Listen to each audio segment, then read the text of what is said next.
Hi everyone, it's Geneviève Marie from genevièvemarie.com and founder of OptimizeYourCourse.com.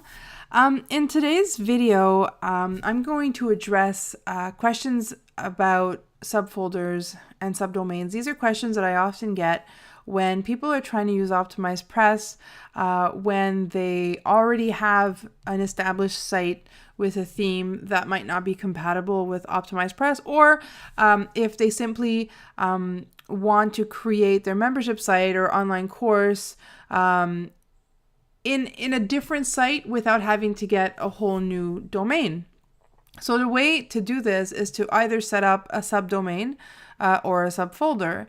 And there isn't really much of a difference between the two. Aesthetically, if you set up a subdomain, the name of the subdomain will sit before your site. So for instance, this is optutorials.com. That's the website.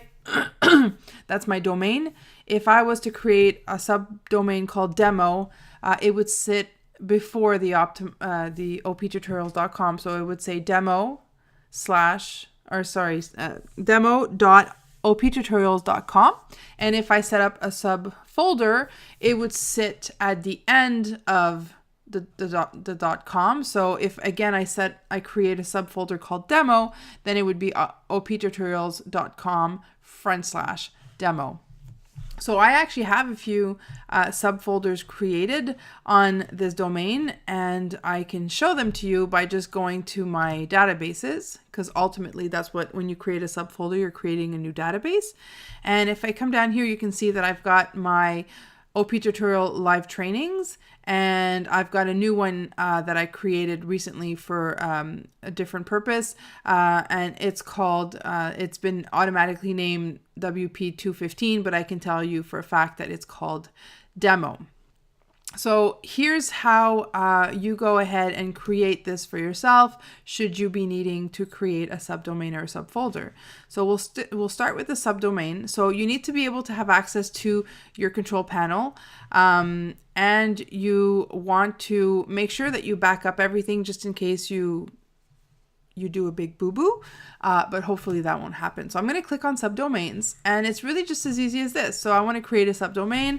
I'm going to call it, I'm just going to call it Jen, and I just click on create, and it creates this document root by default, and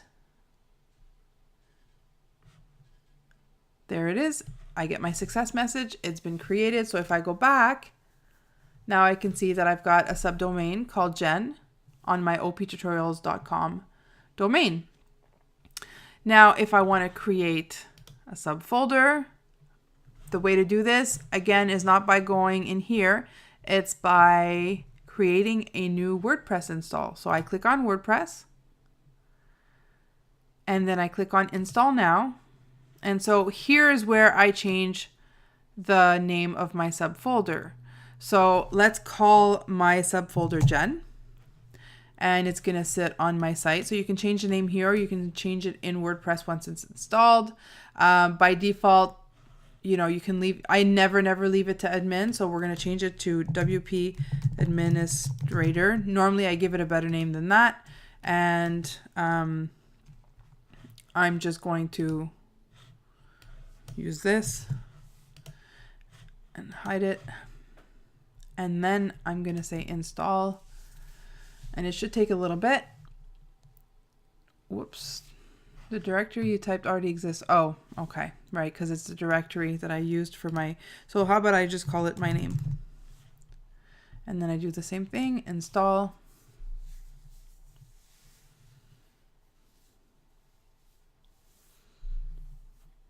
And now it's installed. So now I have another site on the optutorials.com site /Geneviève. So this is my subfolder. Okay. So that's the difference between using a subdomain and using a subfolder. If you have an SSL certificate, depending on the kind that you have, sometimes if let's say I was to get the SSL certificate for optutorials.com, it would apply to any subfolder that I've created, but it wouldn't apply to subdomains. If you have a wildcard one, then I think it would, but those are things that you have to verify beforehand. But ultimately, there really isn't any big major differences between the two, other than the aesthetics of how it looks when somebody lands on your domain. So I hope this was helpful. If you have any questions, make sure to share them in the comments below. I'm going to be around all day to answer them, obviously, but this was just kind of like a quick demonstration of how to create a subdomain and a subfolder via your cPanel. All right, so I hope this was helpful.